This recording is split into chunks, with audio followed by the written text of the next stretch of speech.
Hello, everyone, and welcome to Blabbit.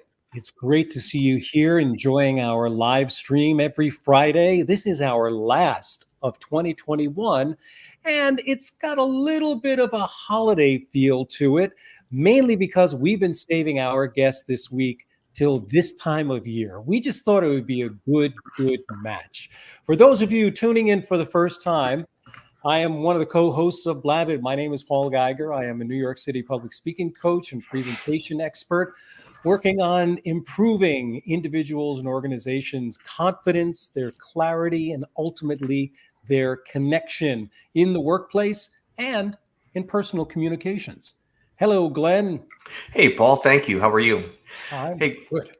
good. Hey, guys. My name's Glenn Ingram. I've been working for the better part of the last 2 decades, helping people have better question asking ability, better listening ability to help them influence, aka maybe being able to sell a thing or two. Good morning, Lowry. How are you?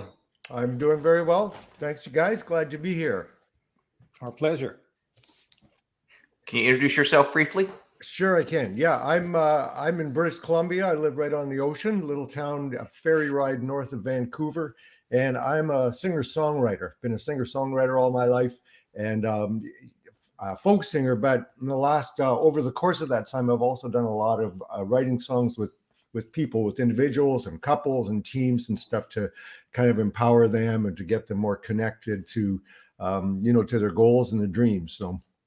Power songs. That's what I've been writing.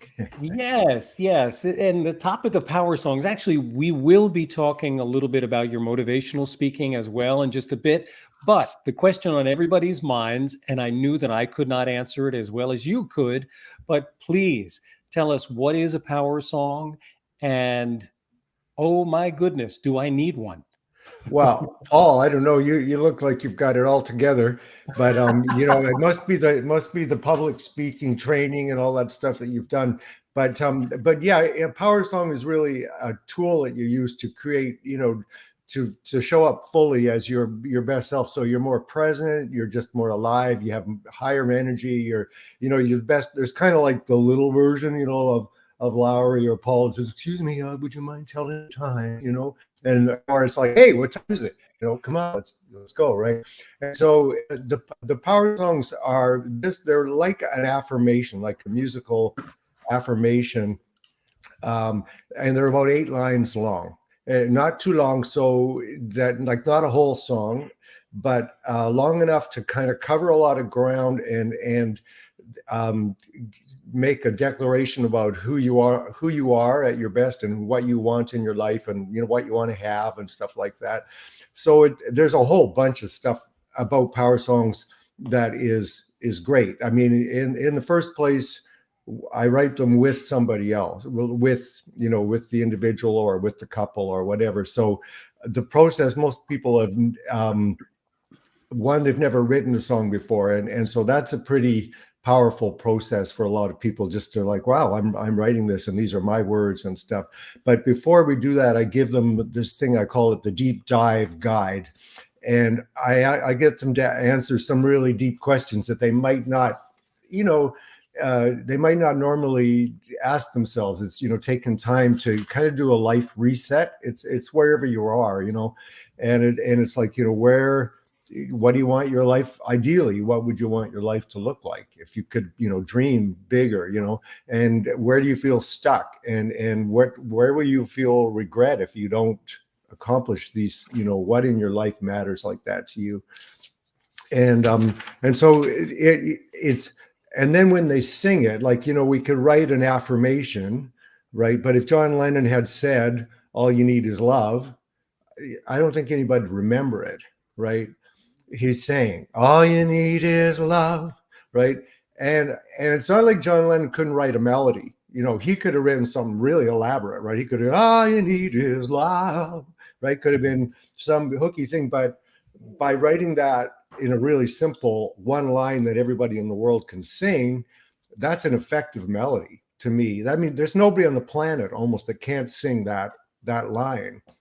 You can, so Glenn, give it a shot. I've been told for years I shouldn't even sing happy birthday. Yeah, and you know what? That's what's so sad about it, because if somebody had said to you, Glenn, please don't talk, your voice really doesn't cut it. I've been told that too. You'd say no, you wouldn't take it. You'd say get lost.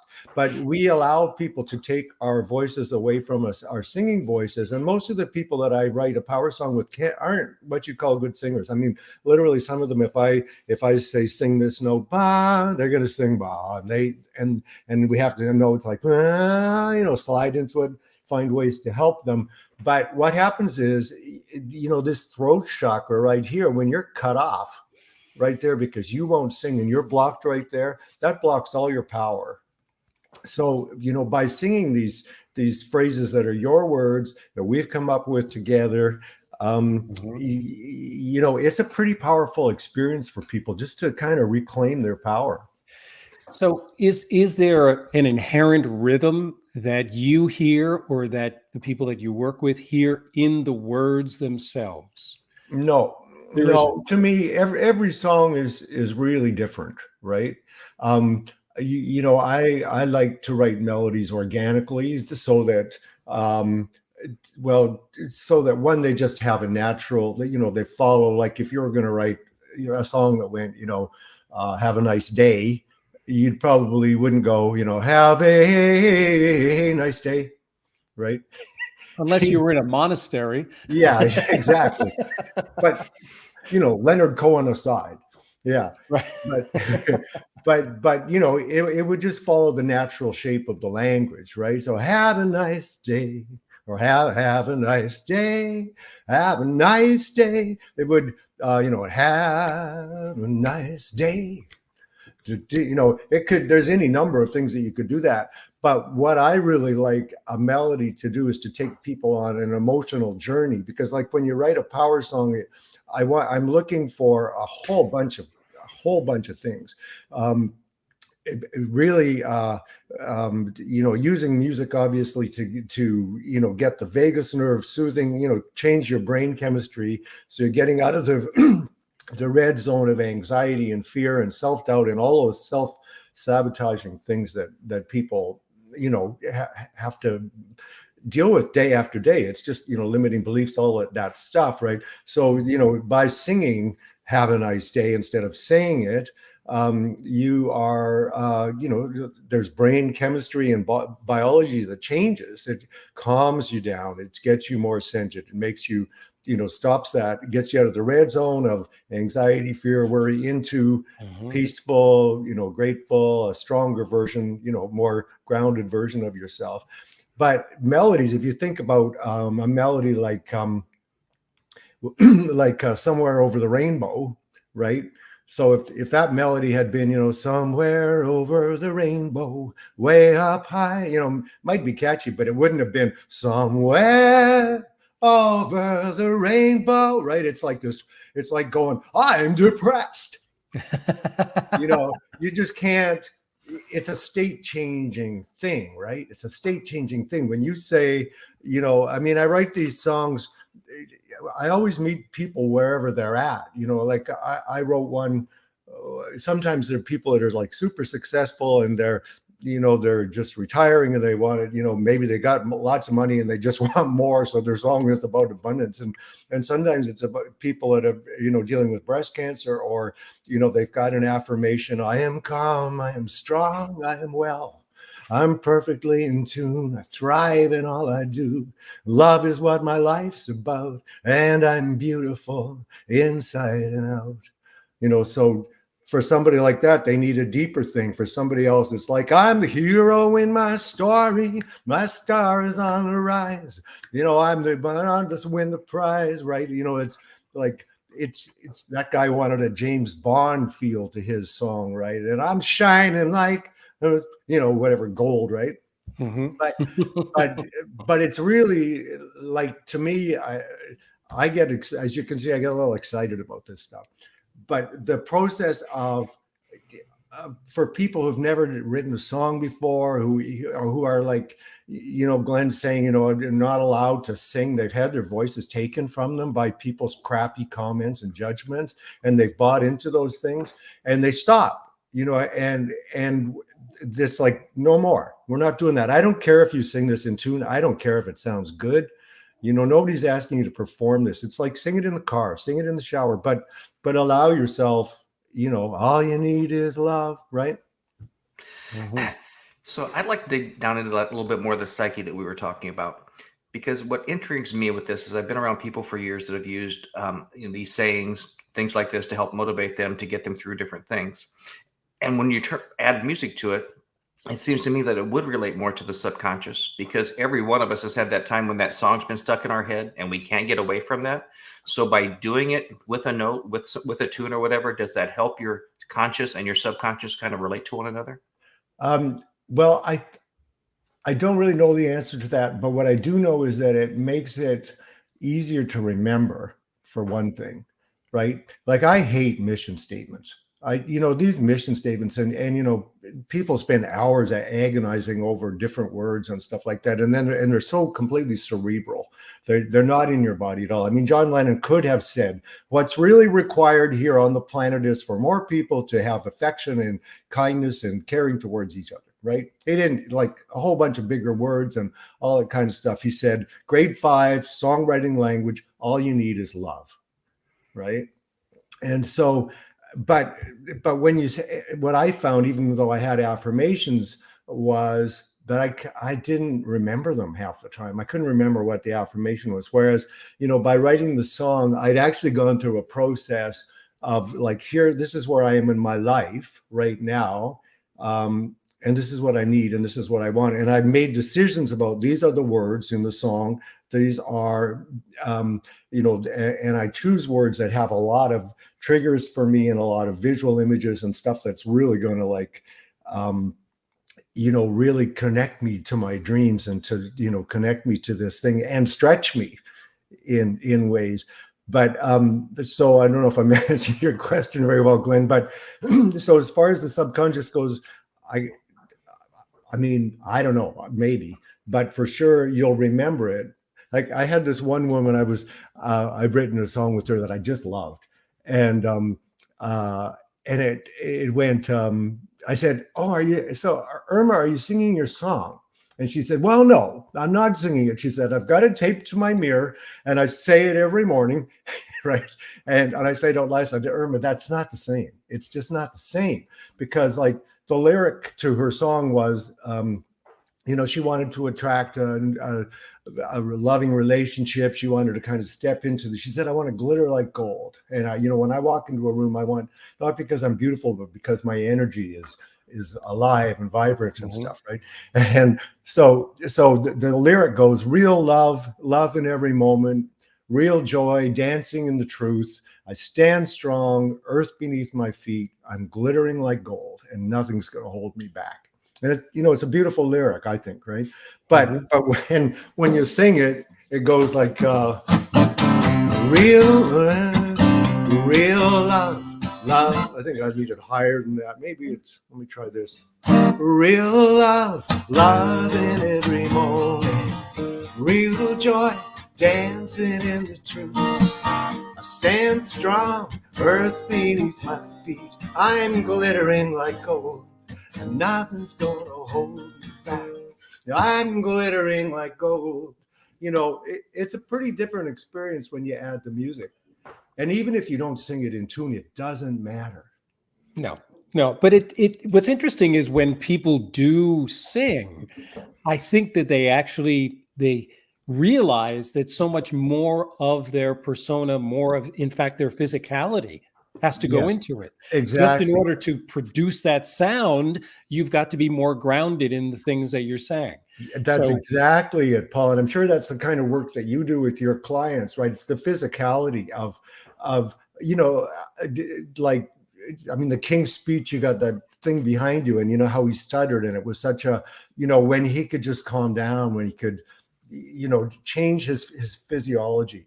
So yes. that's the thing that's different with affirmations, because it's or even mission statements. It's, they're effective to a point, but you add music and you're changing your physiology. You're changing a lot of others. It just makes it easier.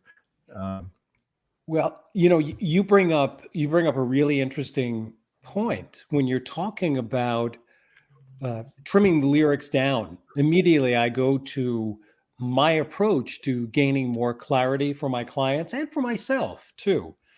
And Glenn has heard me mention this quite a few times, the idea of utilizing what I call bumper stickers. And you gave a great example of what John Lennon potentially could have done, which is to explain it all, explain it all, explain it all. And all he did was start with a bumper sticker that's all you need is love. Because immediately our minds go, well, John, what do you mean by that? And that's where the curiosity begins. So Awesome. maybe when we're actually singing to ourselves, again, you're saying a power song does not have to get up and be performed for other people, but you're singing it for yourself. And what you're really talking about is human behavior. This is the piquing of curiosity that we do even for ourselves. We talk about, right, Glenn? We talk about nervousness when people are getting up to public speak, when they're nervous. In sports, they do this all the time. They say, no. The feeling of nervousness and excitement, they're so close together. Just treat it as you're about to go on a great vacation. and convince yourself with the curiosity. We have a comment, Glenn? Yeah, Lisa says, affirmations cleanse the mind loop of worry. There you go. Exactly. It's because, it's really interesting. I found myself last night worrying about something. I was awake and I was worrying. And, so what then happens is then you kind of go into this spiral of despair. You have this thought and then the emotion follows it, right? And I was, this time I was I'm getting better at this. It's sort of like, what was the thought that triggered this sense of complete, despair in me? And I traced it back to this thought.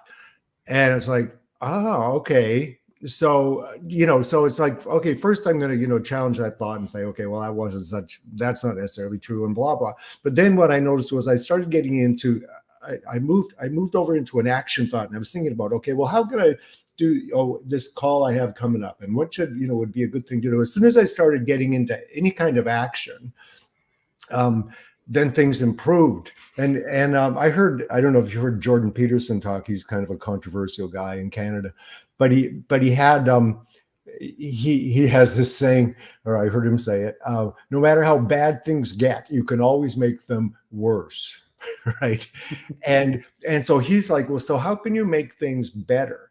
And what I've noticed is if you can just make yourself do one thing to make it better, you're tired, you come home from work and it's like, oh God, the house is a mess. I should, vacuum and clean up. It's like, I'm not doing that. I'm tired. I'm just it's like, okay, well, would you at least, do the dishes? No, I'm not doing the dishes. It's like, well, would you at least, pick that Kleenex up off the floor? And it's like, okay, well, I could do that. Right. And you reach down, you pick up the Kleenex and it's like, you did something, you sort of like, somehow you get this little sense of power back. And it's kind of like, well, then maybe I could do this too, and there's something about if these little triggers that if we can just kind of break those cycles of negative thought, and then we start making things better.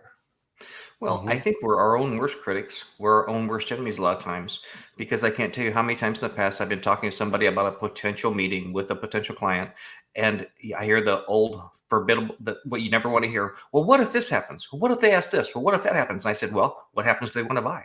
What happens if they want to do this? Yeah.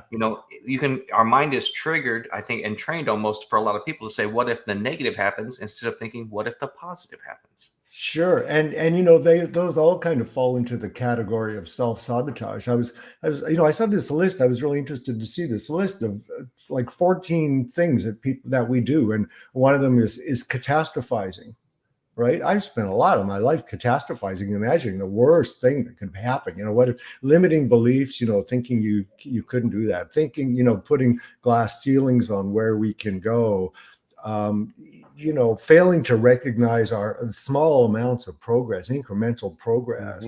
There's just so many of those kinds of things. But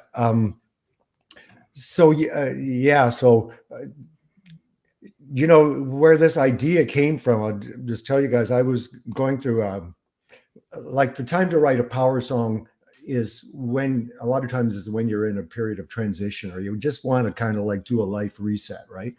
And I was going through this, coming out of a divorce and trying to figure out what I was going to do with my life about like 3.5 years ago.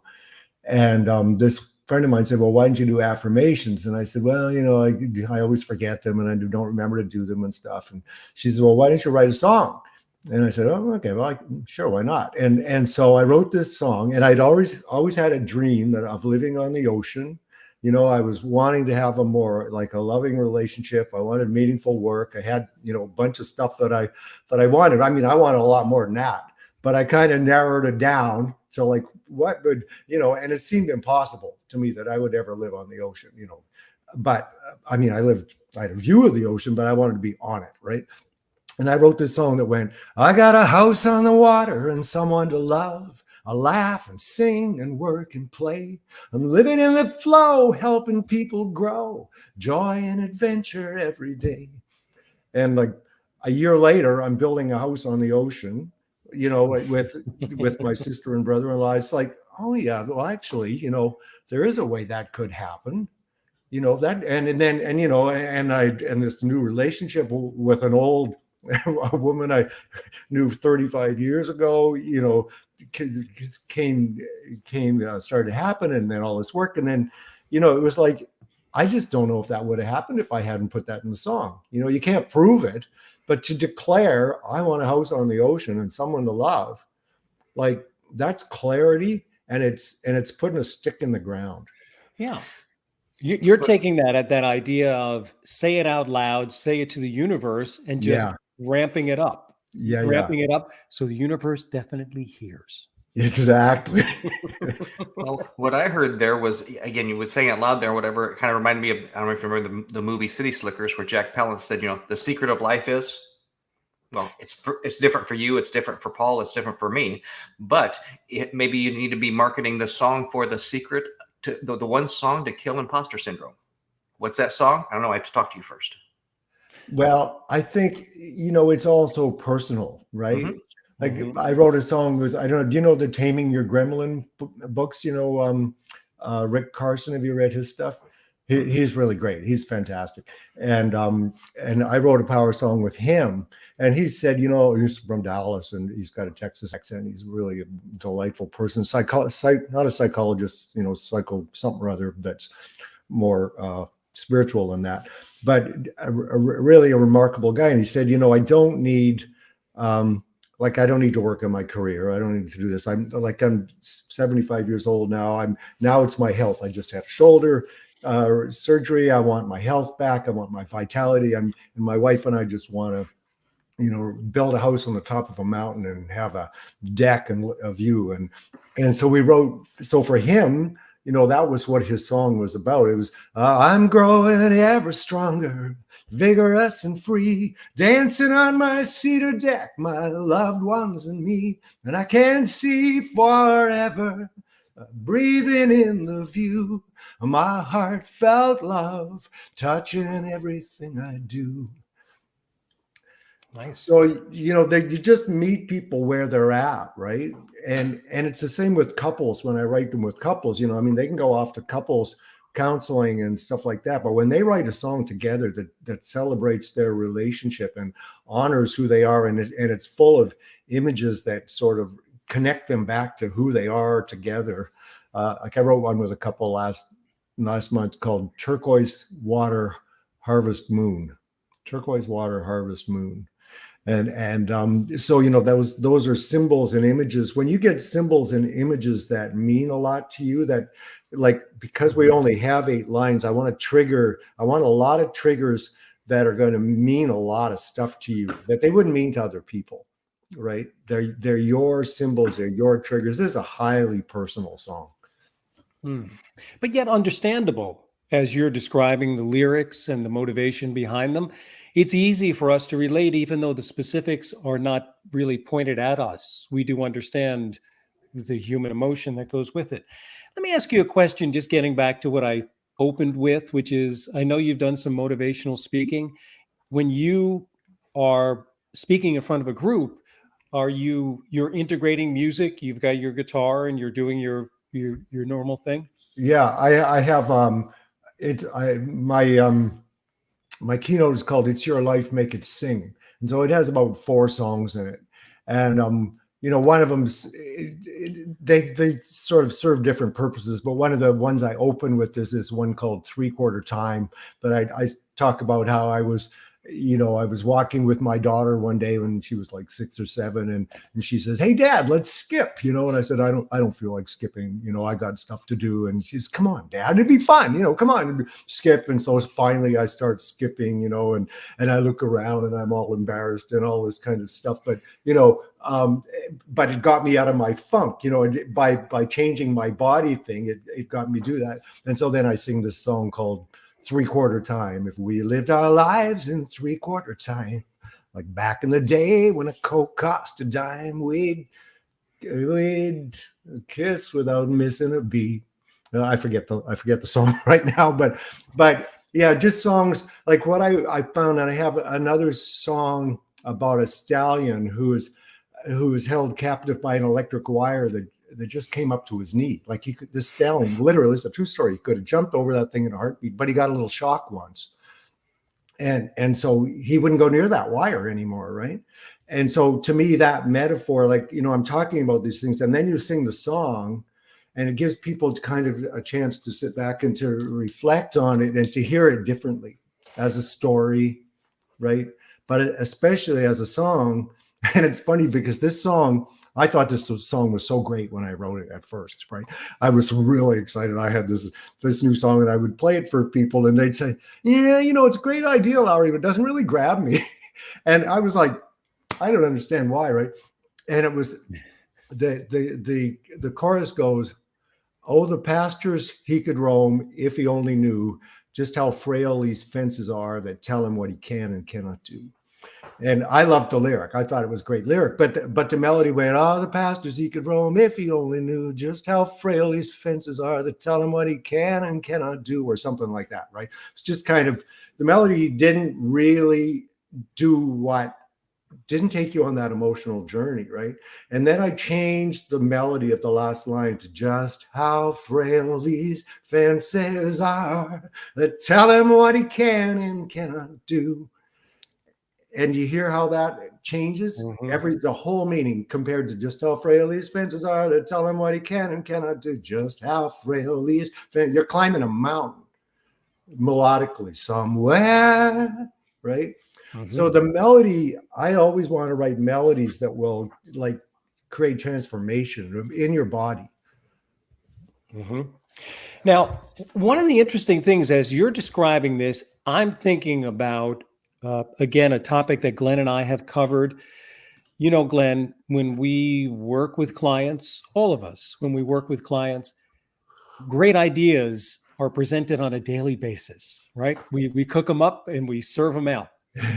Whether they're actually utilized, in other words, whether a powerful marketing tip actually gets utilized, where is the accountability that goes with, you could come up with a great song, but if they don't sing it on a regular basis, is there sort of a checking in that you do with your clients? Yeah. That Yeah. holds them Absolutely. more accountable? Yeah. I'm a little annoying or militant about that because, like I did with Irma, it's like, are you singing your song? It's like, well, why not? Oh yeah, I was, but do you want me to send it to you again? Because, and oh yeah, would you mind? And like, you don't have to sing it well. Remember this. And so I would say most of my clients now, it becomes part of their morning routine. Like, maybe they'll do some gratitude practice or they'll do some exercise or something, but a lot of them will sing their song. Like this one woman, her song's funny, but she was dealing a lot with anxiety, and she was on Ativan, and she said, now I don't take Ativan anymore. I just sing my song a couple of times and it works. But hers is like, "I'm a badass." Right? It's so great because you just kind of, when you get, and I wrote one the other day with this guy who was a coach, and he ended up using it on his podcast. He goes, "I get shit done. I have fun. It's my time and I'm the one." right? And so, when you use language like that, I get shit done. I mean, it's who he is. He's kind of like, he's just very direct. Mhm. I'm wondering, have you seen any difference with people doing it, like you said, in the morning versus evening? And the reason I wonder about that is I had a coach back in high school that introduced us to psychocybernetics. Basically going through the evening before, seeing yourself doing X, doing this in a game and stuff like this, so that it's second nature and you're not thinking about stuff. So have you seen people do it at night before they go to bed and it's lingering in their subconscious versus doing it in the morning? That's a great idea, Glenn. I never thought about that. Like I said, most people I know do it as a morning ritual, but that's a great idea. And I'll steal that. Awesome. So listen, going back to your public speaking or when you are addressing a group, what do you find? What are some of the techniques that you use to make that connection, or do you go in knowing that there are some very common preferences that people have in terms of listening to music? There are stories that connect. Just taking a look at from my perspective, the public speaking. So many people say, "Well, you have to either know your audience or read your audience." What's been your experience with that? Well, I think it's really hard to know your audience or read your audience. You kind of go in and you do what you do, right? Mhm. And then you hope it lands, and you certainly do things to try to increase engagement, right? Mhm. But even if I'm doing a concert, as a kind of a folk singer kind of thing, I do find that stories, like I used to do a lot of, excuse me, I got a runny nose here. I used to find in my concerts that I would tell every song, because I was always only doing my own songs. I would always tell a story that would give people a window into what I was saying. Mhm. So, for instance, with that song about the stallion, I would talk about how,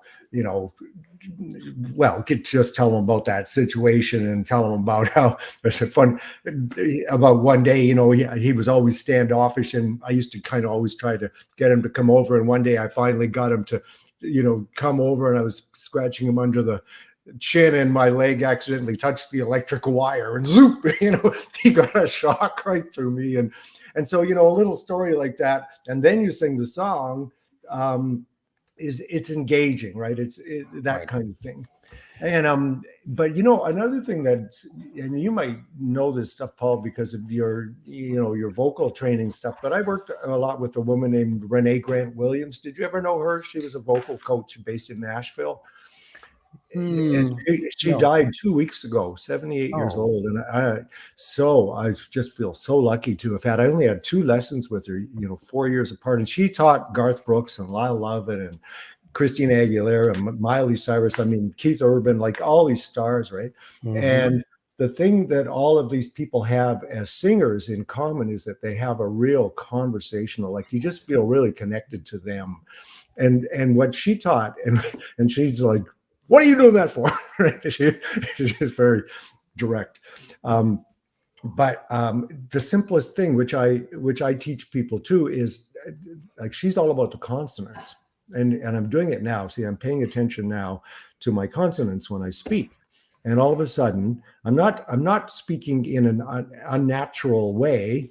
I'm speaking naturally, but I'm really much more focused on my consonants. And what happens is, even like my voice is quieter, but I feel like I'm more effective. So she lengthens the fuzz and the fricatives, the V's, and I love you. So my other singing teachers used to say, I love you, it would be all about the vowels. Mhm. And Renee's like, forget the vowels. Vowels are boring.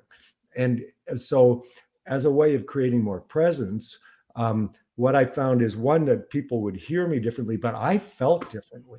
Like when I talk like this, I feel like all of a sudden, like I must have something important to say, right? Because I'm doing that. And so it's, you got to kind of loosen up the lips a bit. And, but do you use that technique with people? Well, what's interesting is that people who are non-singers, and I don't work with singers anymore. I used to do that decades ago, but now I work with regular people in business who are speaking.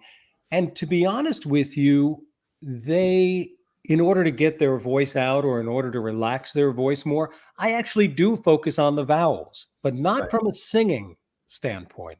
In Yeah. other words, from a speaking standpoint, because very often, number one, I find this could be generational, but the majority of people speak too quickly, in my Yes. opinion, Mhm. and they don't utilize enough of those vowels to really relax their voice.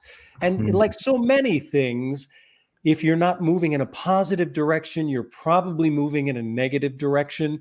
And so during the course of a day, you could be getting more and more constricted, which makes you feel less and less like speaking, or at least less comfortable about speaking. So from a speech standpoint, I do focus on the vowels, and even the work that I do with non-native speakers to be able to speak American English better, I really do focus on the vowels because that's where the rhythm comes from, not from the Cool. consonants. So I understand perfectly well what you mean by singers trying to sing their songs. They have to think about it a little bit differently than business people who are speaking their ideas, but yet their ideas have to almost be sung, I guess. Yeah. It's like two different ends of the same stick. Well, you have so much presence when you speak, and I see how fast I speak compared to like part of the presence is just slowing down, and so that's something that I would when I that as like just learning techniques when I was learning my public speaking stuff, because I did do quite a bit of studying with um, an organization to do that, and slowing down was really a key. But it's interesting what happens when you slow down is it's a powerful thing to do, to Yeah. make to give yourself the space to say what you have to say, to give something the weight that it needs. No, I want fries with that. Right? So but there was something else I was going to say about that. Right. So also it's kind of back to what Glenn was talking about this chakra thing, about the throat, people not stopping it there. And I think when people allow themselves to sing, that's another reason why the power songs kind of are cool for people, because it's like now we're not stopping at the throat anymore. We're allowing ourselves to be fully expressed. Mhm. Right. And even just the way I said, they're fully expressed. I didn't say fully expressed, I said fully expressed. Right. And there's this kind of this, like if you are really alive and, kind of like when I get feeling insecure, I notice I talk in a monotone. I talk fast, I talk in a monotone. It's like nothing I say has any value, blah, blah. But if I say nothing I say has any value, it's like, I don't think so. Right. Right. Right. And your level of presence just goes through the roof. Right. If we just kind of, so I like those little tricks that I can, like, so that's how I engage the audience, is like, what can I do to like hold their attention, to get them involved, make it feel like this is about them. So, knowing the audience, it's like, maybe it's about letting the audience know you. Mm-hmm. You mentioned loosening your jaw a little bit, getting rid of tension before you're doing that. And I would like to know from both of you, because I think this crosses over between performing on stage as opposed and to talking from stage or talking to a meeting with somebody. We carry tension within us. So I know for myself, whether I'm shaking things off, screaming, doing something else to kind of clear my mind, relax my muscle structure, if you will, prior to do something like this, then I'm less apt to be tense when I'm in front of people doing something like that. Do you guys see both of that when you're performing on stage or when you're helping someone with public speaking? Absolutely. Absolutely. It doesn't really require, now everybody has their own method, their own approach. It really doesn't require making a lot of noise or screaming or doing any of that. There are a couple of techniques that I utilize for reducing tension, which is usually there in a high stakes communication, whether you're getting up in front of an audience or whether you're talking to a VIP at a company that you want to do business with. there is still going to be a little bit of that tension. So I always go back to focus on your breathing. And I know it sounds like the silliest thing in the world, this, something that I do, Paul, when I am asleep. Automatically, you're telling me to focus on now in one of the most important meetings of my month. Are you kidding me? And I tell them there are certain exercises you can do about really controlling your breathing. A lot of people start to get shallow breathing when there's tension, when there's anxiety, and being in control of that literally makes you feel more in control. It's a really simple thing to do. Do you mind telling us what it is? The breathing technique? Yeah, I'll give you the exercise. Sure. Yeah. So the exercise for everyone who's watching is I'll explain it first, and then we'll give everybody an opportunity to try it. Okay. So this is these are the instructions in short. You take a deep breath in, you hold your breath for a moment, maybe a beat or two. No, don't let any air out of your nose or your mouth yet. Just take it all in, understand you own it, and then slowly exhale until your lungs are empty. A nice long exhale. I'm not going to say how long that is because it changes for various people, but at least 4 or 5 seconds, probably more, until you literally feel like your lungs are empty. Then avoid the temptation to immediately inhale. Wait another 2 beats as if you're sitting at the bottom of a very peaceful pool of water. Very peaceful. You could see the light coming through. You're not breathing yet because you're still underwater, but then very peacefully you glide up to the top and you take another deep breath. And then basically it's just rinse and repeat until you feel in control. Okay. Yeah. So, I love, I've heard that kind of thing, but the way that you add that imagery to it is really like, oh, I'm going to use that. I like that a lot, and I like the idea because a lot of people will say, in for 4, hold for 5, out for 8, and I like what you said about, letting those be that they vary from time to time.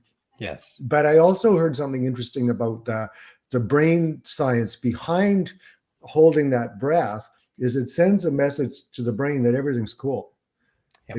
And you don't have to breathe again right away because like I got this, right? So there's actually some brain stuff that goes on related to, the work that you're doing. Absolutely. And then also it makes you aware of how important your breathing is. I think everybody realizes you have to take a deep breath when you sing, but I can't tell you how many people tell me, I'm not really sure if I breathe when I talk, Paul. I'm really not sure. Yeah. Okay. You're basically, you are just, sidestepping physics there. Right. Yes. When we leave the morgue. Yeah, exactly. Quick, get a mirror.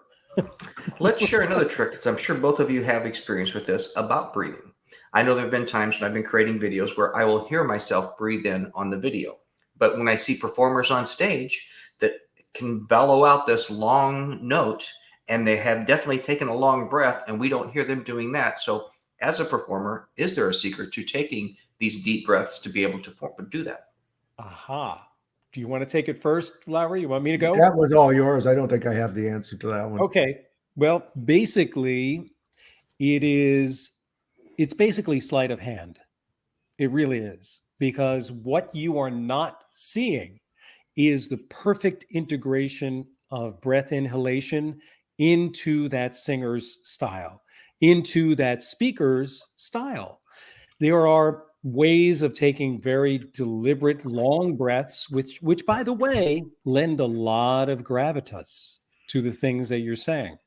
Because going back to the psychology or the brain adjustment that Lowry was talking about, when we're talking, whatever comes after the silence is very important. I like it. And then I'll have fries.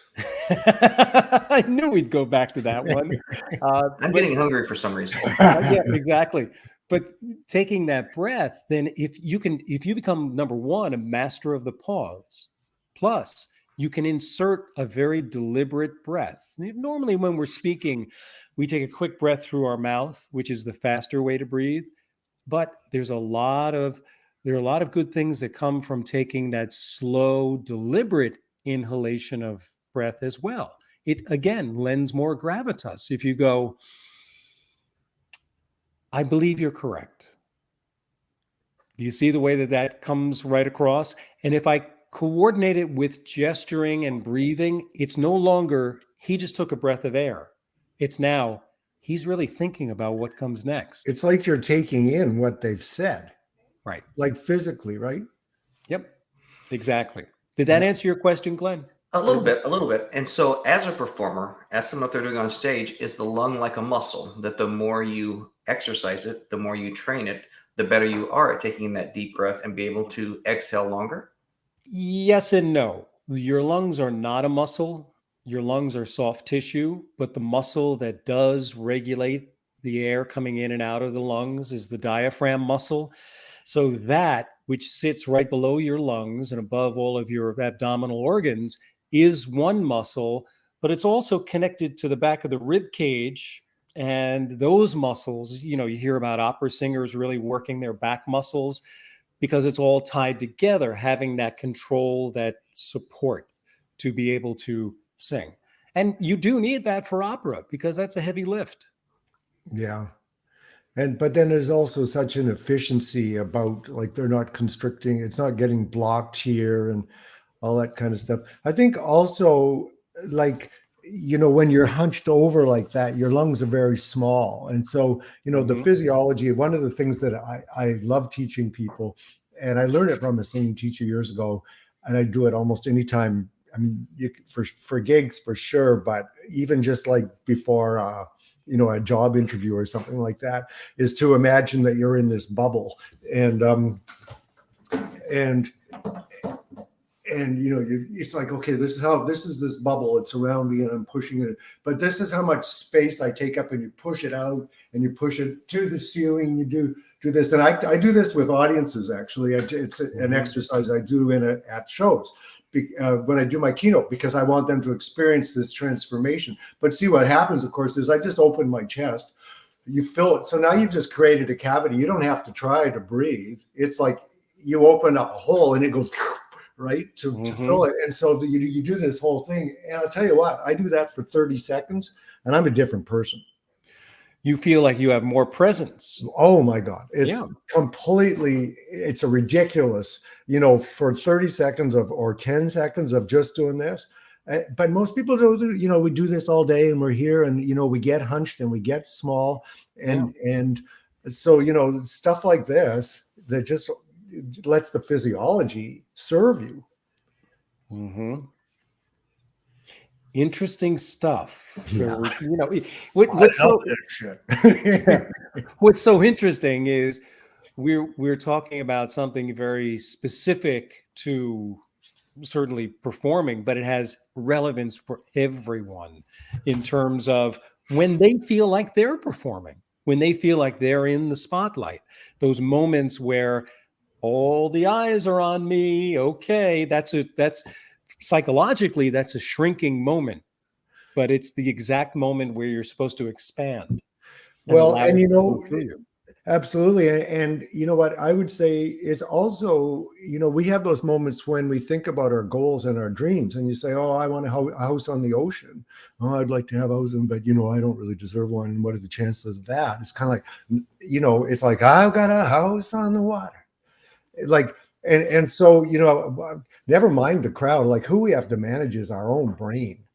Right. And that keeps us small and keeps us from going after stuff. I could never do that. Oh, she would never, they'd never, I could, that whole thing. It's like, how do we step into, the life that we want? And I just love the idea that it's like, maybe I could. What if I could? I've got a friend who's calls himself the Skid Row CEO, and he used to be down and out on, in Vancouver Pigeon Park. I saw him on LinkedIn just recently. Yeah, so he's CEO. I was and his story is amazing. I wrote a song for him and his wife, beautiful, that tells their story. But he, he was sitting in the park, drinking stuff and whatever. And some guy came along and sat with him and, and gave, and said, Joe, there's more to you than you can see. And Joe started, it was kind of like interesting. And then Joe started to, you look at people going by with their briefcases on their way to work and stuff like that. And he just said, what if I could do that? What if I could pull myself up? What if, like, just those words, what if I could? And you know what? He did. And he became successful, and he established businesses. He was on the front page of BC Business Magazine, but it wasn't like his addiction. He still continued to struggle. He fell back and went forward and stuff, but he pushed a shopping cart from Newfoundland to British Columbia, 9,000 kilometers over a year and a half in the winter to raise money and awareness for prevention of this homeless youth, of this stuff. I mean, the guy's off the charts what he's done. But it started with those words, what if? What if I could, deliver a speech? What if I could make more money? What if I could have a beautiful relationship? Yeah. It is that process of giving yourself permission. Yes. And then giving yourself tools to deal with, because as soon as you set your bar higher, then you're going to come up against all of these reasons, all of the doubt and all of the self-sabotage that keeps us, small. And how do we, we need tools, just tools to keep ourselves moving forward, right? Just to keep moving forward, not to give up. Right. Well, and you talk about these things moving over, just as you were talking about the different things to get ready to perform, whether you're doing music on stage, whether you're speaking in front of a group, it's no different than our lives every day when we're talking to this computer. We're having these video calls. Yeah. I know I try and make sure I take a minute or two prior to everyone I'm on to do the breathing exercise that Paul shared with before, calming myself down, clearing my mind, and then I'm on to perform in front of this camera to whomever I'm speaking with. Yeah, and keep breathing. Like I just noticed, I just took a big, I just took a breath now, and why couldn't I? I mean, we're here, we maintain this level of presence, with these tools. They just become kind of part of you integrate them, right? They do. We want to be at our best, in these moments. Yeah. And a song's normally 2 to 3 minutes, and this one has gone on for almost an hour already. Yeah, well, shouldn't have got me started, Glenn. So listen, we build this. This is the last episode of 2021 because we're going to take 2 weeks to holiday with like everyone else, and then we'll be back nice and strong in 2022. It is, of course, also the holiday season. So I have a request, Lowry, and that is, would you be willing to share one of your many Christmas songs with our viewing audience? For those who haven't heard or seen. You mean actually play one? Yeah, just play one or a bit of one. Have you heard? I haven't played this for a while live. I just released it as a video. I have to see if I can remember. Maybe let me find it. It's a COVID Christmas song. Oh, okay. This year we'll be on our own. And the whole world has to stay at home. We'll do our bit to make the best of it on Christmas Day. We'll be missing all the ones we love, wishing they were having fun with us. We'll count your blessings, we're the lucky ones. I'll be with you on Christmas Day. And we'll still have a Merry Christmas. Just you wait and see.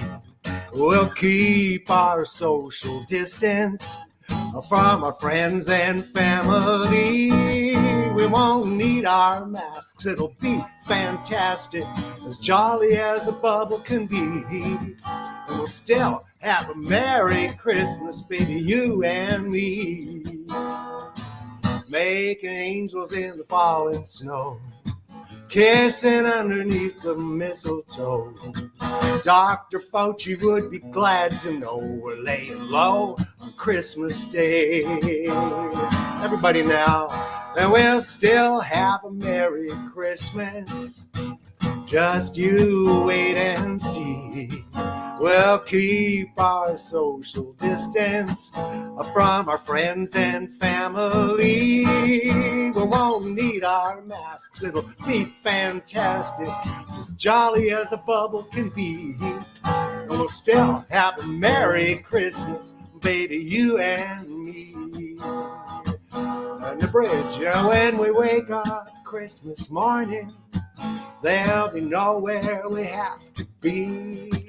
We can linger where it's warm and you're such good company. We'll still have a Merry Christmas. Just you wait and see. We'll keep our social distance from our friends and family. We won't need our masks. It'll be fantastic, as jolly as a bubble can be. And we'll still have a Merry Christmas. We'll still have a Merry Christmas. We'll still have a Merry Christmas, baby, you and me. Very nice. Thank you, sir. I appreciate you blowing the dust off that one, and perfectly timed for this time of year. And I love that rhyming Christmas and social distance. Yeah. I know. I wrote that song like 3 days before Christmas last year, and I phoned my buddy and said, "Hey, we got to record this and release it." And it's like today, and it's like I thought this is gonna have the shortest shelf life of any song I've ever written. And here we are a year later, and it's I just released it. It's on YouTube as a video. It's a really cool kind of bunch of visuals of fairies and wizards and snowmen and some of the beautiful ocean around here. All right, sir. Well, you have just been doing a fantastic job as our last guest of 2021. Okay. If any one of our viewers watching this now or watching the replay want to get involved with their own power song, discover their own power song with your guidance, what's the best way to get in touch with you? Powersongs.ca. Yeah, powersongs with an S.ca. Yeah. And they can reach out and have a free 20-minute chat. There's something just to schedule it there. So yeah, and thanks you guys. What an honor to be your last guest, and so much fun to hang out with you. Yeah. Thanks for coming on. Yeah. And everyone have a great holiday season. Merry Christmas, Happy New Year, and we'll see you all on the front side of 2022.